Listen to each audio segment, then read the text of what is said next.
Hi guys! Good morning! Ayan, so nakalabas na kami ng alaga kong si Lucky. Ayun siya. Gahanap siya ng maiihian. And syempre, makakalimutan ko ba naman yung aking partner sa tuwing lalabas ako. Ang aking refreshing drinks, ang Coca-Cola Coke. Diba?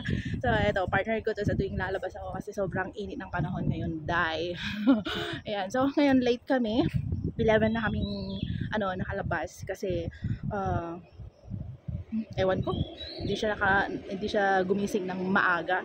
And kanina pa ako nag-aantay, mga 9 AM pa ako nag-aantay na lumabas siya sa room nila. Eh natutulog kasi siya kasama yung mga four parents niya, kaya yun. Ayun, upo na lang muna ako, pa-Facebook pa sa aking room habang hinahantay siya. Yun.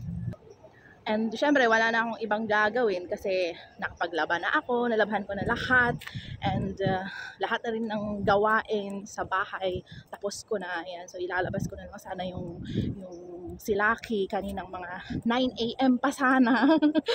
Kaso late na siyang gumising, Sabado ngayon, Saturday ngayon, and nandun yung for dad niya, kaya late siya.